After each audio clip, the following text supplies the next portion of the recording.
ന്യായാധിപന്മാർ അധ്യായം 18. ദാൻ ലായിഷ് പിടിക്കുന്നു. അക്കാലത്ത് ഇസ്രായേലിൽ രാജാവില്ലായിരുന്നു. ദാൻ ഗോത്രക്കാർ അധിവസിക്കാൻ അവകാശഭൂമി അന്വേഷിക്കുന്ന കാലമായിരുന്നു അത്. ഇസ്രായേലിലെ മറ്റു ഗോത്രങ്ങൾക്കിടയിൽ ഒരു സ്ഥലം അന്നുവരെ അവർക്ക് അവകാശമായി ലഭിച്ചിരുന്നില്ല. അവർ സോറായിൽ നിന്നും എഷ്താവോലിൽ നിന്നും തങ്ങളുടെ ഗോത്രക്കാരായ കഴിവുറ്റ 5 പേരെ ദേശം ഒറ്റുനോക്കുന്നതിന് അയച്ചു. അവർ പറഞ്ഞു, പോയി ദേശം നിരീക്ഷിക്കുവിൻ. അവർ മലനാടായ എഫ്രായിമിൽ മിക്കായുടെ വീട്ടിലെത്തി അവിടെ താമസിച്ചു. മിക്കായുടെ ഭവനത്തെ സമീപിച്ചപ്പോൾ അവർ ആ യുവലേവ്യന്റെ ശബ്ദം തിരിച്ചറിഞ്ഞു. അവർ അടുത്തു ചെന്ന് ചോദിച്ചു, നിന്നെ ഇവിടെ കൊണ്ടുവന്നതാരാണ്? നീ ഇവിടെ എന്തു ചെയ്യുന്നു? നിന്റെ തൊഴിൽ എന്താണ്? അവൻ പറഞ്ഞു, മിക്ക ഇങ്ങനെ ചെയ്തു. അവൻ എന്നെ ശമ്പളത്തിന് നിർത്തിയിരിക്കുന്നു. ഞാൻ അവന്റെ പുരോഹിതനാണ്. അവർ അവനോട് അഭ്യർത്ഥിച്ചു, ഞങ്ങളുടെ യാത്രയുടെ ഉദ്ദേശം നിറവേറുമോ എന്ന് നീ ദൈവത്തോട് ആരാഞ്ഞറിയുക. പുരോഹിതൻ പറഞ്ഞു, സമാധാനമായി പോകുവിൻ. നിങ്ങളുടെ ഈ യാത്രയിൽ കർത്താവ് നിങ്ങളെ സംരക്ഷിക്കും. ആ 5 പേർ അവിടെ നിന്ന് പുറപ്പെട്ട് ലായിഷിൽ എത്തി. സീദോന്യരെ പോലെ സുരക്ഷിതരും പ്രശാന്തരും നിർഭയരുമായ അവിടുത്തെ ജനങ്ങളെ കണ്ടു. അവർക്ക് ഒന്നിനും കുറവില്ലായിരുന്നു. അവർ സമ്പന്നരായിരുന്നു. സീദോന്യരിൽ നിന്ന് അകലെ താമസിക്കുന്ന ഇവർക്ക് ആരുമായും സംസർഗമില്ലായിരുന്നു. സോറയിലും എഷ്താവോലിലുമുള്ള സഹോദരന്മാരുടെ അടുത്ത് തിരിച്ചെത്തിയപ്പോൾ അവർ ചോദിച്ചു, നിങ്ങൾ ശേഖരിച്ച വിവരങ്ങൾ എന്തെല്ലാം? അവർ പറഞ്ഞു, നമുക്ക് പോയി അവരെ ആക്രമിക്കാം. ഞങ്ങൾ ആ സ്ഥലം കണ്ടു. വളരെ ഫലഭൂയിഷ്ടമായ സ്ഥലം. നിഷ്ക്രിയരായിരിക്കാതെ വേഗം ചെന്ന് ദേശം കൈവശമാക്കുവിൻ. നിങ്ങൾ ചെല്ലുമ്പോൾ ശങ്കയില്ലാത്ത ഒരു ജനത്തെയായിരിക്കും കണ്ടുമുട്ടുക. വളരെ വിശാലമായ ഒന്നിനും ക്ഷാമമില്ലാത്ത ആ പ്രദേശം ദൈവം നിങ്ങൾക്ക് തന്നിരിക്കുന്നു. ദാൻ ഗോത്രത്തിലെ ആയുധധാരികളായ 600 പേർ സോറായിലും എഷ്താവോലിലും നിന്ന് പുറപ്പെട്ടു. അവർ യൂദായിലെ കിരിയാത് യെയാറിമിൽ ചെന്ന് പാളയമടിച്ചു. ഇക്കാരണത്താൽ ആ സ്ഥലം മഹനേദാൻ എന്ന പേരിൽ ഇന്നും അറിയപ്പെടുന്നു. അത് കിരിയാത് യെയാറിമിന് പടിഞ്ഞാറാണ്. അവിടെ നിന്ന് അവർ എഫ്രായിം മലനാട്ടിലേക്ക് കടന്ന് മിക്കായുടെ ഭവനത്തിലെത്തി. ലായിഷ് ദേശത്ത് ചാരവൃത്തി നടത്തുന്നതിന് പോയിരുന്ന ആ 5 പേർ അവരുടെ സഹോദരന്മാരോട് പറഞ്ഞു, ഈ ഭവനങ്ങളിലൊന്നിൽ ഒരു ഏഫോദും കുലവിഗ്രഹവും ഒരു കൊത്തുവിഗ്രഹവും ഒരു വാർപ്പ് വിഗ്രഹവും ഉണ്ട് എന്ന് നിങ്ങൾക്കറിയാമോ? എന്താണ് ചെയ്യേണ്ടതെന്ന് ആലോചിക്കുവിൻ. അവർ തിരിഞ്ഞ് മിക്കായുടെ ഭവനത്തിൽ താമസിക്കുന്ന യുവലേവിന്റെ അടുത്ത് ചെന്ന് കുശലം ചോദിച്ചു. പടക്കോപ്പുകൾ അണിഞ്ഞ 600 ദാൻകാർ പടിവാതിൽക്കൽ നിന്നു. ചാരവൃത്തി നടത്താൻ പോയിരുന്ന ആ 5 പേർ കടന്നു ചെന്ന് കൊത്തുവിഗ്രഹവും ഏഫോദും കുലവിഗ്രഹങ്ങളും വാർപ്പ് വിഗ്രഹവും എടുത്തു. ആ സമയത്ത് പടിവാതിൽക്കൽ പുരോഹിതൻ ആയുധധാരികളായ 600 പേരോടൊപ്പം നിൽക്കുകയായിരുന്നു. അവർ മിക്കായുടെ ഭവനത്തിൽ പ്രവേശിച്ച് കൊത്തുവിഗ്രഹവും ഏഫോദും കുലവിഗ്രഹങ്ങളും വാർപ്പ് വിഗ്രഹവും എടുത്തപ്പോൾ, നിങ്ങൾ എന്താണ് ഈ ചെയ്യുന്നത് എന്ന് പുരോഹിതൻ ചോദിച്ചു. അവർ പറഞ്ഞു, മിണ്ടരുത്, വായ് പൊത്തി ഞങ്ങളോടുകൂടെ വരിക. ഞങ്ങൾക്ക് പിതാവും പുരോഹിതനുമാവുക. ഒരുവന്റെ വീടിന് മാത്രം പുരോഹിതനായിരിക്കുന്നതോ ഇസ്രായേലിൽ ഒരു ഗോത്രത്തിനും വംശത്തിനും പുരോഹിതനായിരിക്കുന്നതോ ഏതാണ് നിനക്ക് നല്ലത്? പുരോഹിതന്റെ ഹൃദയം സന്തുഷ്ടമായി. അവൻ ഏഫോദും കുലവിഗ്രഹങ്ങളും കൊത്തുവിഗ്രഹവും എടുത്ത് അവരോടുകൂടെ പോയി. അവർ അവിടെ നിന്ന് തിരിഞ്ഞ് കുട്ടികളെയും കന്നുകാലികളെയും വസ്തുവകകളോടൊപ്പം മുമ്പിൽ നിർത്തി യാത്രയായി.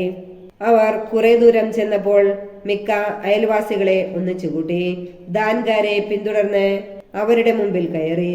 അവർ ദാൻകാരുടെ നേരെ അട്ടഹസിച്ചപ്പോൾ ദാൻകാർ തിരിഞ്ഞ് മിക്കായോട് ചോദിച്ചു, ഈ ആളുകളെയും കൂട്ടി വരാൻ നിനക്ക് എന്തു പറ്റി? അവൻ പറഞ്ഞു, ഞാൻ ഉണ്ടാക്കിയ ദേവന്മാരെ നിങ്ങൾ കൈവശമാക്കി എന്റെ പുരോഹിതനെയും കൊണ്ടുപോകുന്നു. എന്താണ് എനിക്കിനി ശേഷിച്ചിരിക്കുന്നത്? എന്നിട്ടും എനിക്ക് എന്തു പറ്റിയെന്ന് നിങ്ങൾ ചോദിക്കുന്നു. ദാൻകാർ അവനോട് പറഞ്ഞു, മിണ്ടാതിരിക്കുക. വല്ലവരും കോപിച്ച് നിന്റെ മേൽ ചാടി വീണ് നിന്നെയും കുടുംബത്തെയും കൊന്നുകളഞ്ഞെന്നു വരാം. ദാൻകാർ അവരുടെ വഴിക്ക് പോയി. തനിക്ക് ചെറുക്കാനാവാത്ത വിധം ശക്തരാണവർ എന്ന് കണ്ട് മിക്ക വീട്ടിലേക്ക് മടങ്ങി. മിക്ക ഉണ്ടാക്കിയ വസ്തുക്കളോടൊപ്പം അവന്റെ പുരോഹിതനെയും അവർ കൊണ്ടുപോയി. ശങ്കയില്ലാത്തവരും ശാന്തരുമായി ജീവിച്ചിരുന്ന ലായിഷിലെ ജനങ്ങളുടെ അടുത്ത് അവർ എത്തി. അവരെ വാളിനിരയാക്കി പട്ടണം തീവച്ച് നശിപ്പിച്ചു. അവരെ രക്ഷിക്കാൻ ആരുമുണ്ടായിരുന്നില്ല. കാരണം അവർ സീദോനിൽ നിന്ന് വളരെ അകലെയായിരുന്നു. അവർക്ക് ആരുമായും സമ്പർക്കമില്ലായിരുന്നു. ബെത്റഹോബിലുള്ള താഴ്വരയിലായിരുന്നു ലായിഷ്. ദാൻകാർ ആ പട്ടണം പുതുക്കിപ്പണിത് അവിടെ താമസമാക്കി. ഇസ്രായേലിന്റെ മകനും തങ്ങളുടെ ഗോത്രപിതാവുമായ ദാനിന്റെ പേര് ആ സ്ഥലത്തിന് അവർ നൽകി. ലായിഷ് എന്നായിരുന്നു അതിന്റെ ആദ്യത്തെ പേര്. ദാൻകാർ കൊത്തുവിഗ്രഹം തങ്ങൾക്കായി സ്ഥാപിച്ചു. മോശയുടെ പുത്രനായ ഗർഷോമിന്റെ പുത്രൻ ജോനാഥാനും പുത്രന്മാരും പ്രവാസകാലം വരെ ദാൻ ഗോത്രത്തിന്റെ പുരോഹിതന്മാരായിരുന്നു. ദൈവത്തിന്റെ ആലയം ഷീലോയിൽ ആയിരുന്നിടത്തോളം കാലം മിക്ക ഉണ്ടാക്കിയ കൊത്തുവിഗ്രഹം അവർ അവിടെ പ്രതിഷ്ഠിച്ചു. ന്യായാധിപന്മാർ അധ്യായം 19. ഗിബയാക്കാരുടെ മ്ലേച്ഛത. ഇസ്രായേലിൽ രാജവാഴ്ച ഇല്ലാതിരുന്ന അക്കാലത്ത് എഫ്രായിം മലനാട്ടിലെ ഉൾപ്രദേശങ്ങളിൽ വന്ന് താമസിച്ചിരുന്ന ഒരു ലേവ്യൻ യൂദായിലെ ഒരു ബെത്ലേഹംകാരിയെ ഉപനാരിയായി സ്വീകരിച്ചു. അവൾ അവനോട് പിണങ്ങി യൂദായിലെ ബെത്ലേഹമിലുള്ള തന്റെ പിതാവിന്റെ ഭവനത്തിലേക്ക് തിരികെ പോയി. ഏകദേശം 4 മാസം താമസിച്ചു. അപ്പോൾ അനുനയം പറഞ്ഞ് അവളെ തിരികെ കൊണ്ടുവരാൻ ഭർത്താവ് ഇറങ്ങി തിരിച്ചു. കൂടെ ഒരു വേലക്കാരനും ഉണ്ടായിരുന്നു. 2 കഴുതകളെയും അവൻ കൊണ്ടുപോയി. അവൻ അവളുടെ പിതാവിന്റെ ഭവനത്തിലെത്തി. യുവതിയുടെ പിതാവ് അവനെ സന്തോഷത്തോടെ സ്വീകരിച്ചു. അവിടെ താമസിക്കാൻ അമ്മായിയപ്പൻ നിർബന്ധിച്ചു. 3 ദിവസം അവൻ അവിടെ താമസിച്ചു. 4-ാം ദിവസം പ്രഭാതത്തിൽ അവർ എഴുന്നേറ്റു. അവൻ യാത്രയ്ക്കൊരുങ്ങി. എന്നാൽ യുവതിയുടെ പിതാവ് അവനോട് പറഞ്ഞു, അല്പം ആഹാരം കഴിച്ച് ക്ഷീണം തീർത്തു പോകാം. അങ്ങനെ അവർ 2 പേരും ഒരുമിച്ചിരുന്ന് തിന്നുകയും കുടിക്കുകയും ചെയ്തു. യുവതിയുടെ പിതാവ് പറഞ്ഞു, രാത്രി ഇവിടെ കഴിക്കുക, നിന്റെ ഹൃദയം സന്തുഷ്ടമാകട്ടെ. അവൻ പോകാൻ എഴുന്നേറ്റെങ്കിലും അമ്മായിയപ്പന്റെ നിർബന്ധം കൊണ്ട് വീണ്ടും അവിടെ താമസിച്ചു. 5-ാം ദിവസം അതിരാവിലെ പോകാൻ അവൻ തയ്യാറായി. അപ്പോഴും യുവതിയുടെ പിതാവ് പറഞ്ഞു, ഭക്ഷണം കഴിച്ച് ക്ഷീണം മാറ്റുക, വെയിലാറുന്നതുവരെ താമസിക്കുക. അങ്ങനെ അവർ ഒന്നിച്ച് ഭക്ഷണം കഴിച്ചു. ലേവ്യനും അവന്റെ ഉപനാരിയും വേലക്കാരനും പോകാൻ തയ്യാറായി. അപ്പോൾ അവന്റെ അമ്മായിയപ്പൻ പറഞ്ഞു, ഇതാ നേരം വൈകി, രാത്രി ഇവിടെ താമസിക്കുക, ഇവിടെ താമസിച്ച് ആഹ്ലാദിക്കുക. നാളെ അതിരാവിലെ എഴുന്നേറ്റ് വീട്ടിലേക്ക് പോകാം. എന്നാൽ ആ രാത്രി അവിടെ പാർക്കാൻ അവൻ തയ്യാറായില്ല. അപ്പോൾ തന്നെ പുറപ്പെട്ട് ജെറൂസലേമിന് എതിർഭാഗത്തെത്തി. ഉപനാരിയും ജീനിയിട്ട 2 കഴുതകളും കൂടെ ഉണ്ടായിരുന്നു. അവർ ജബൂസിന്റെ അടുത്തെത്തിയപ്പോൾ നേരം വൈകിയിരുന്നു. ഭൃത്യൻ യജമാനനോട് പറഞ്ഞു, നമുക്ക് ജബൂസ്യരുടെ ഈ പട്ടണത്തിൽ രാത്രി ചെലവഴിക്കാം. അവന്റെ യജമാനൻ പറഞ്ഞു, ഇസ്രായേലിയരുടേതല്ലാത്ത അന്യനഗരത്തിൽ നാം പ്രവേശിക്കരുത്, നമുക്ക് ഗിബയായിലേക്ക് പോകാം. അവൻ തുടർന്നു, നമുക്ക് ഈ കാണുന്ന സ്ഥലങ്ങളിൽ ഒന്നിലേക്ക് പോകാം, ഗിബയായിലോ റാമായിലോ രാത്രി കഴിക്കാം. അവർ യാത്ര തുടർന്നു. ബെഞ്ചമിൻ ഗോത്രക്കാരുടെ പട്ടണമായ ഗിബയായിൽ എത്തിയപ്പോൾ സൂര്യൻ അസ്തമിച്ചു. അവർ ഗിബയായിൽ രാത്രി ചെലവഴിക്കാൻ ചെന്നു. അവൻ നഗരത്തിൽ തുറസായ സ്ഥലത്ത് ഇരുന്നു. കാരണം ഒരു മനുഷ്യനും രാത്രി കഴിക്കുന്നതിന് അവരെ സ്വാഗതം ചെയ്തില്ല. അപ്പോൾ അതാ ഒരു വൃദ്ധൻ വയലിലെ വേല കഴിഞ്ഞ് മടങ്ങി വരുന്നു. അവൻ എഫ്രായിം മലനാട്ടുകാരനും ഗിബയായിൽ വന്നു താമസിക്കുന്നവനുമായിരുന്നു. സ്ഥലവാസികൾ ബെഞ്ചമിൻ ഗോത്രക്കാർ ആയിരുന്നു. അവൻ കണ്ണുകളുയർത്തി നോക്കിയപ്പോൾ പൊതുസ്ഥലത്തിരുന്ന വഴിയാത്രക്കാരനെ കണ്ടു. അവൻ ചോദിച്ചു, നീ എവിടെ പോകുന്നു? എവിടെ നിന്ന് വരുന്നു? അവൻ പറഞ്ഞു, യൂദായിൽ ബെത്ലേഹമിൽ നിന്ന് എഫ്രായിം മലനാട്ടിലെ ഉൾപ്രദേശത്തേക്ക് പോവുകയാണ് ഞങ്ങൾ. ഞാൻ ആ ദേശക്കാരനാണ്. ഞാൻ യൂദായിലെ ബെത്ലേഹമിൽ പോയതാണ്. ഇപ്പോൾ എൻ്റെ വീട്ടിലേക്ക് മടങ്ങുന്നു. ആരും എനിക്ക് അഭയം തരുന്നില്ല. കഴുതകൾക്ക് വേണ്ട പുല്ലും വൈക്കോലും ഈ ദാസനും ദാസിക്കും ഈ ചെറുപ്പക്കാരനും വേണ്ട അപ്പവും വീഞ്ഞും ഞങ്ങളുടെ കൈവശമുണ്ട്. ഒന്നിനും കുറവില്ല. വൃദ്ധൻ പറഞ്ഞു, സമാധാനമായിരിക്കുക, വേണ്ടതൊക്കെ ഞാൻ ചെയ്തു തരാം. ഈ പൊതുസ്ഥലത്ത് രാത്രി കഴിക്കരുത്. വൃദ്ധൻ അവരെ വീട്ടിൽ കൊണ്ടുപോയി കഴുതകൾക്ക് തീറ്റി കൊടുത്തു. അവർ കാല് കഴുകി ഭക്ഷണപാനീയങ്ങൾ കഴിച്ചു. അങ്ങനെ അവർ സന്തുഷ്ടചിത്തരായിരിക്കുമ്പോൾ നഗരത്തിലെ ചില ആഭാസന്മാർ വീട് വളഞ്ഞ് വാതിലിൽ ഇടിച്ചു. വീട്ടുടമസ്ഥനായ വൃദ്ധനോട് അവർ പറഞ്ഞു, നിന്റെ വീട്ടിൽ വന്നിരിക്കുന്ന ആ മനുഷ്യനെ പുറത്തു കൊണ്ടുവരിക, ഞങ്ങൾ അവനുമായി രമിക്കട്ടെ. വീട്ടുടമസ്ഥൻ പുറത്തേക്ക് വന്ന് അവരോട് പറഞ്ഞു, സഹോദരന്മാരെ, നിങ്ങൾ ഈ തിന്മ ചെയ്യരുത്. ഈ മനുഷ്യൻ എന്റെ അതിഥിയാണല്ലോ. ഈ മ്ലേച്ഛ പ്രവൃത്തി നിങ്ങൾ ചെയ്യരുത്. എനിക്ക് കന്യകയായ ഒരു പുത്രിയും ഈ മനുഷ്യന് ഒരു ഉപനാരിയും ഉണ്ട്. ഞാൻ അവരെ നിങ്ങൾക്ക് വിട്ടുതരാം. ഇഷ്ടം പോലെ അവരോട് പ്രവർത്തിച്ചു കൊള്ളുക. എന്നാൽ ഈ മനുഷ്യനോട് നികൃഷ്ടത കാണിക്കരുത്. എന്നാൽ അവർ വൃദ്ധന്റെ വാക്ക് കേട്ടില്ല. ലേവ്യൻ തന്റെ ഉപനാരിയെ അവർക്ക് വിട്ടുകൊടുത്തു. അവർ അവളെ മാനഭംഗപ്പെടുത്തി പ്രഭാതം വരെ അവളുമായി രമിച്ചു. പ്രഭാതമായപ്പോഴേക്കും അവർ അവളെ വിട്ടയച്ചു. ആ സ്ത്രീ വന്ന് തന്റെ നാഥൻ കിടന്നിരുന്ന വീടിന്റെ വാതിൽക്കൽ തളർന്നു വീണു. വെളിച്ചം പരക്കുന്നതുവരെ അവൾ അവിടെ കിടന്നു. അവൻ രാവിലെ എഴുന്നേറ്റ് വാതിൽ തുറന്ന് യാത്ര തുടരാൻ പുറത്തേക്കിറങ്ങി. അപ്പോൾ ഉപനാരി കൈകൾ കട്ടിളപ്പടിമേൽ വെച്ച് വാതിൽക്കൽ കിടക്കുന്നത് കണ്ടു. അവൻ അവളോട് പറഞ്ഞു, എഴുന്നേൽക്കൂ, നമുക്ക് പോകാം. പക്ഷേ ഒരു മറുപടിയും ഉണ്ടായില്ല. അവൻ അവളെ എടുത്ത് കഴുതപ്പുറത്ത് വെച്ച് സ്വന്തം വീട്ടിലേക്ക് പോയി. വീട്ടിലെത്തിയ ഉടനെ അവൻ ഒരു കത്തിയെടുത്ത് തന്റെ ഉപനാരിയെ അവയവങ്ങൾ ഛേദിച്ച് 12 കഷണങ്ങളാക്കി ഇസ്രായേലിൽ എല്ലായിടത്തും കൊടുത്തയച്ചു. അത് കണ്ടവരെല്ലാം പറഞ്ഞു, ഇസ്രായേൽ ഈജിപ്തിൽ നിന്ന് വന്നതിന് ശേഷം ഇതുവരെ ഇപ്രകാരം ഒന്ന് സംഭവിക്കുകയോ കാണുകയോ ചെയ്തിട്ടില്ല. ഇതേപ്പറ്റി ആലോചിച്ച് തീരുമാനിക്കുവിൻ. ന്യായാധിപന്മാർ അധ്യായം 20. ബെഞ്ചമിനെ ശിക്ഷിക്കുന്നു. ദാൻ മുതൽ ബെർശബ വരെയുള്ള ഇസ്രായേൽ ജനം മുഴുവൻ ഇറങ്ങിത്തിരിച്ചു. ഗിലെയാദ് ദേശക്കാരും ചേർന്നു. അവർ ഏകമനസ്സോടെ മിസ്പായിൽ കർത്താവിന്റെ മുമ്പിൽ ഒരുമിച്ചുകൂടി. ജനപ്രമാണികളും ഇസ്രായേൽ ഗോത്രത്തിലെ നേതാക്കന്മാരും ദൈവജനത്തിന്റെ സഭയിൽ ഹാജരായി. ഖഡ്ഗധാരികളുടെ ആ കാലാൾപ്പട 4 ലക്ഷം പേരടങ്ങിയതായിരുന്നു. ഇസ്രായേൽ മിസ്പായിലേക്ക് പോയിരിക്കുന്നുവെന്ന് ബെഞ്ചമിൻ ഗോത്രക്കാർ കേട്ടു. ഇത്ര വലിയ ദുഷ്ടത എങ്ങനെ സംഭവിച്ചുവെന്ന് ഞങ്ങളോട് പറയുക എന്ന് ഇസ്രായേൽ ജനം ആവശ്യപ്പെട്ടു. കൊല്ലപ്പെട്ട സ്ത്രീയുടെ ഭർത്താവായ ലേവ്യൻ പറഞ്ഞു, ബെഞ്ചമിൻ ഗോത്രത്തിന്റെ അധീനതയിലുള്ള ഗിബയായിൽ ഞാനും എന്റെ ഉപനാരിയും രാത്രിയിൽ താമസിക്കാൻ ചെന്നു. ഗിബയായിലെ ആളുകൾ രാത്രി എനിക്കെതിരായി വന്ന് എന്നെ കൊല്ലാൻ വീട് വളഞ്ഞു. എന്റെ ഉപനാരിയെ അവർ ബലാത്സംഗം ചെയ്തു. അങ്ങനെ അവൾ മരിച്ചു. അവളെ ഞാൻ കഷ്ണങ്ങളായി മുറിച്ച് ഇസ്രായേൽക്കാരുടെ ദേശത്തെല്ലാം കൊടുത്തയച്ചു. അത്ര വലിയ മ്ലേച്ഛതയാണ് അവർ ഇസ്രായേലിൽ കാണിച്ചിരിക്കുന്നത്. അതുകൊണ്ട് ഇസ്രായേല്യരെ, ഇതിനെക്കുറിച്ച് എന്തു ചെയ്യണമെന്നാണ് ഇവിടെ കൂടിയിരിക്കുന്ന നിങ്ങളുടെ ഉപദേശം? ജനം മുഴുവൻ ഏകമനസ്സായി എഴുന്നേറ്റ് നിന്ന് ശപഥം ചെയ്തു, ഞങ്ങളിൽ ഒരുവൻ പോലും കൂടാരത്തിലേക്കോ വീട്ടിലേക്കോ മടങ്ങി പോവുകയില്ല. ഗിബയായോട് നമുക്ക് ഇങ്ങനെ ചെയ്യാം, നറുക്കിട്ട് നമുക്ക് അതിനെ ആക്രമിക്കാം. ഇസ്രായേലിലെ ഓരോ ഗോത്രത്തിലും നിന്ന് 100-ന് 10, 1000-ന് 100, 10,000-ന് 1000 എന്ന കണക്കിന് നമുക്ക് ആളുകളെ തിരഞ്ഞെടുക്കാം.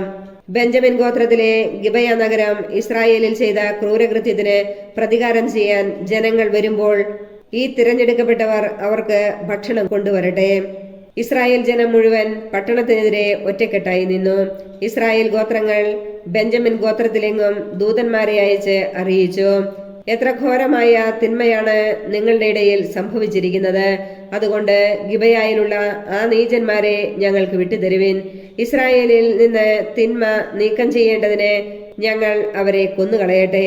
എന്നാൽ ബെഞ്ചമിൻ ഗോത്രക്കാർ തങ്ങളുടെ സഹോദരന്മാരായ ഇസ്രായേൽക്കാരുടെ വാക്കുകൾ വകവെച്ചില്ല. ഇസ്രായേൽ ജനത്തിനെതിരെ യുദ്ധം ചെയ്യാൻ അവർ പട്ടണങ്ങളിൽ നിന്ന് ഗിബയായിൽ ഒന്നിച്ചുകൂടി. ഗിബയ നിവാസികളിൽ നിന്ന് തന്നെ എണ്ണപ്പെട്ട 700 പ്രഗത്ഭന്മാരുണ്ടായിരുന്നു. അവർക്ക് പുറമെ വാളെടുക്കാൻ പോന്ന 26,000 ബെഞ്ചമിൻ ഗോത്രജരും ഉണ്ടായിരുന്നു.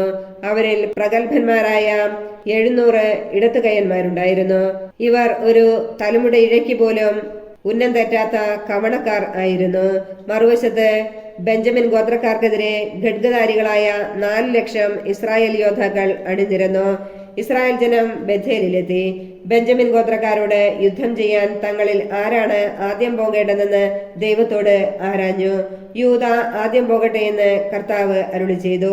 ഇസ്രായേൽ ജനം അതിരാവിലെ എഴുന്നേറ്റ് ഗിബയായിക്കെതിരായി പാളയമടിച്ചു. അവർ ബെഞ്ചമിൻ ഗോത്രത്തിനെതിരായി യുദ്ധത്തിനിറങ്ങി. ഗിബയായിൽ അവർക്കെതിരായി അണിനിരന്നു.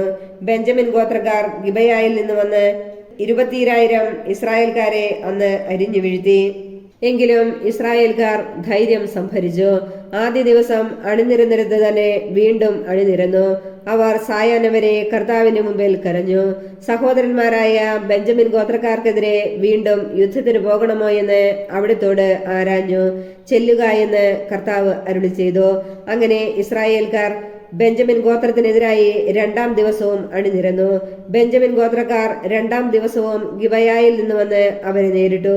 ഖഡ്ഗധാരികളായ 18,000 ഇസ്രായേൽക്കാരെ വധിച്ചു. അപ്പോൾ ഇസ്രായേൽ ജനം മുഴുവനും യോദ്ധാക്കളെല്ലാം ചേർന്ന് ബഥേലിൽ വന്ന് കരഞ്ഞു. അവർ ആ ദിവസം സായാഹ്നം വരെ കർത്താവിന്റെ മുമ്പിൽ ഉപവസിക്കുകയും ദഹനബലികളും സമാധാന ബലികളും അർപ്പിക്കുകയും ചെയ്തു. ഇസ്രായേൽ ജനം കർത്താവിന്റെ ഹിതം ആരാഞ്ഞു. ദൈവത്തിന്റെ വാഗ്ദാന പേടകം അന്നാളുകളിൽ അവിടെയായിരുന്നു. അഹ്റോന്റെ പുത്രനായ എലയാസറിന്റെ പുത്രൻ ഫിനെഹാസ് ആയിരുന്നു അന്ന് പുരോഹിത ശുശ്രൂഷ നടത്തിയിരുന്നത്. അവർ ചോദിച്ചു, ഞങ്ങളുടെ സഹോദരന്മാരായ ബെഞ്ചമിൻ ഗോത്രത്തിനെതിരായി ഞങ്ങൾ യുദ്ധത്തിന് വീണ്ടും പുറപ്പെടണമോ അതോ പിന്മാറണമോ? നിങ്ങൾ പോകുക, നാളെ ഞാൻ അവരെ നിങ്ങളുടെ കയ്യിൽ ഏൽപ്പിക്കുമെന്ന് കർത്താവ് ഉത്തരമരുളി. ഇസ്രായേൽക്കാർ ഗിബയായ്ക്ക് ചുറ്റും ആളുകളെ പതിയിരുത്തി. അതിനുശേഷം ബെഞ്ചമിൻ ഗോത്രത്തിനെതിരായി ഇസ്രായേൽ 3 ദിവസവും യുദ്ധത്തിനിറങ്ങി. മറ്റ് 2 അവസരങ്ങളിലെ പോലെ ഗിബയായ്ക്ക് എതിരായി അണിനിരന്നു. ബെഞ്ചമിൻ ഗോത്രക്കാരും ഇസ്രായേൽ ജനത്തിനെതിരായി പട്ടണത്തിൽ നിന്ന് പുറത്തു വന്നു. മുൻ അവസരങ്ങളിലെ പോലെ ബഥേലിലേക്കും ഗിബയായിലേക്കും പോകുന്ന പെരുവഴികളിൽ വച്ചും വിജന പ്രദേശത്ത് വച്ചും അവർ കൊല തുടങ്ങി. 30ഓളം ഇസ്രായേൽക്കാർ വധിക്കപ്പെട്ടു.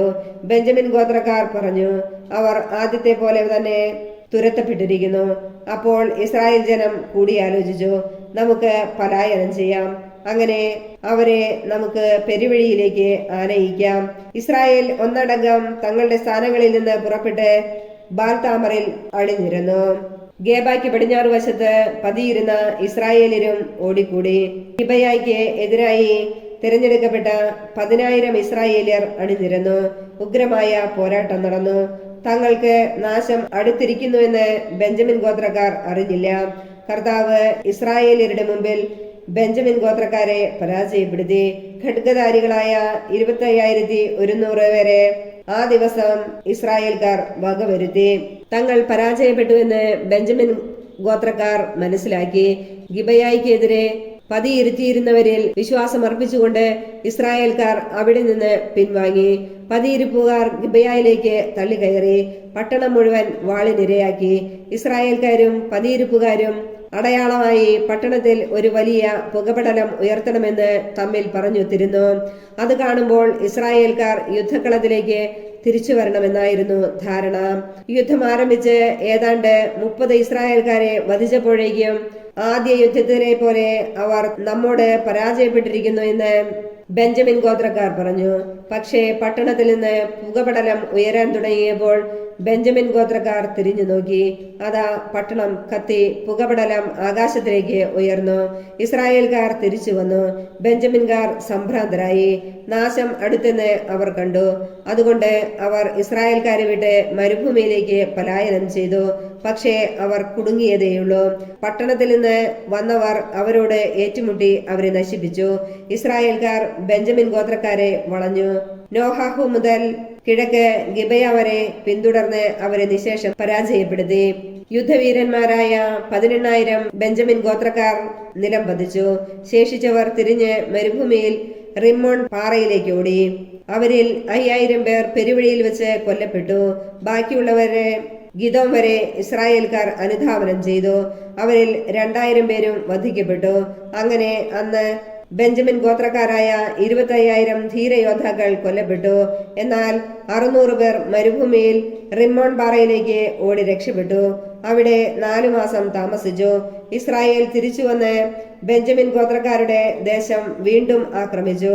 മനുഷ്യരെയും മൃഗങ്ങളെയും കണ്ണിൽ കണ്ട എല്ലാറ്റിനെയും വാളിനിരയാക്കി പട്ടണങ്ങൾക്ക് തീവച്ചു. ന്യായാധിപന്മാർ അധ്യായം 21. ബെഞ്ചമിന്റെ നിലനിൽപ്പ്. ഇസ്രായേൽക്കാർ മിസ്പായിൽ ഒന്നിച്ചുകൂടി ശപഥം ചെയ്തിട്ടുണ്ടായിരുന്നു, നമ്മിൽ ആരും നമ്മുടെ പെൺകുട്ടികളെ ബെഞ്ചമിൻ ഗോത്രക്കാർക്ക് വിവാഹം ചെയ്തു കൊടുക്കുകയില്ല. അവർ ബഥേലിൽ വന്ന് സായാഹ്നം വരെ ദൈവസന്നിധിയിൽ ഉച്ചത്തിൽ കൈപ്പോടെ കരഞ്ഞു. ഇസ്രായേലിന്റെ ദൈവമായ കർത്താവേ, ഇസ്രായേലിൽ ഒരു ഗോത്രം ഇല്ലാതാകത്തക്കവണ്ണം ഈ നാശം വന്നു ഭവിച്ചത് എന്തുകൊണ്ട്? ജനം പിറ്റേ ദിവസം പുലർച്ചയ്ക്ക് ഒരു ബലിപീഠം നിർമ്മിച്ച് അതിൽ ദഹനബലികളും സമാധാന ബലികളും അർപ്പിച്ചു. കർത്താവിന്റെ മുമ്പിൽ സമ്മേളിക്കാത്ത ഗോത്രം ഏതെന്ന് ഇസ്രായേൽക്കാർ തിരക്കി. മിസ്പായിൽ കർത്താവിന്റെ മുമ്പാകെ വരാത്തവനെ കൊന്നുകളയണമെന്ന് അവർ ദൃഢപ്രതിജ്ഞ ചെയ്തിരുന്നു. തങ്ങളുടെ സഹോദര ഗോത്രമായ ബെഞ്ചമിനോട് ഇസ്രായേലിന് അനുകമ്പ തോന്നി. അവർ പറഞ്ഞു, ഇസ്രായേലിൽ ഒരു ഗോത്രം ഇന്ന് അറ്റുപോയിരിക്കുന്നു. ശേഷിക്കുന്ന ബെഞ്ചമിൻ വംശജർക്ക് ഭാര്യമാരെ ലഭിക്കാൻ നാം എന്തു ചെയ്യണം? നമ്മുടെ പുത്രിമാരെ അവർക്ക് ഭാര്യമാരായി കൊടുക്കുകയില്ല എന്ന് കർത്താവിന്റെ മുമ്പിൽ നാം ശപഥം ചെയ്തു പോയല്ലോ. മിസ്പായിൽ കർത്താവിന്റെ സന്നിധിയിൽ വരാത്ത ഏതെങ്കിലും ഇസ്രായേൽ ഗോത്രം ഉണ്ടോ എന്ന് അവർ തിരക്കി. യാബേഷ് ഗിലെയാദിൽ നിന്ന് ആരും സമ്മേളനത്തിന് സന്നിഹിതരായിരുന്നില്ല.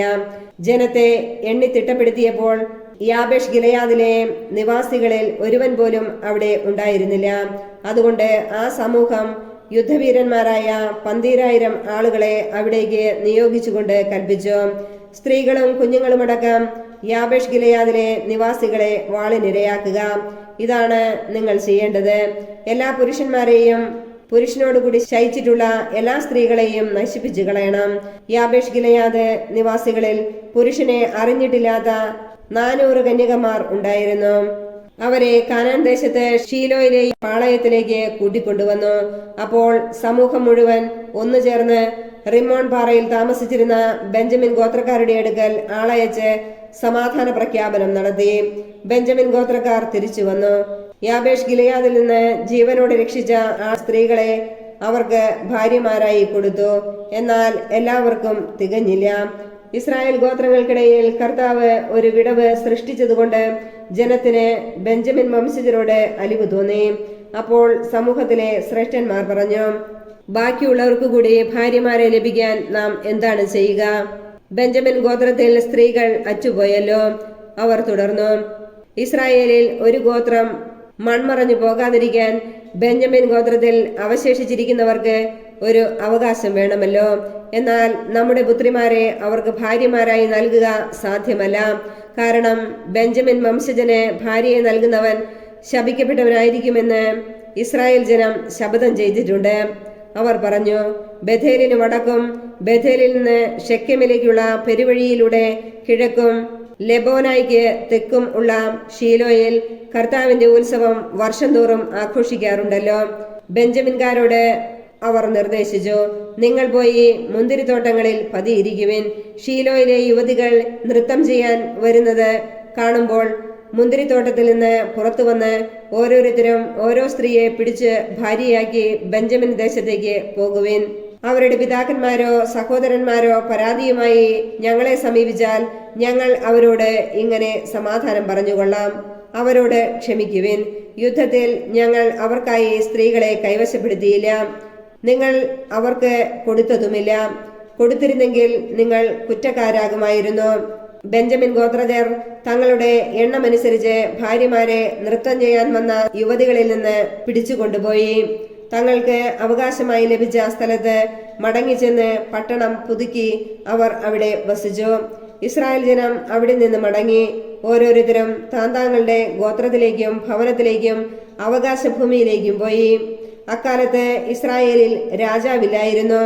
ഓരോരുത്തരും തനിക്ക് യുക്തമെന്ന് തോന്നിയത് ചെയ്തിരുന്നു.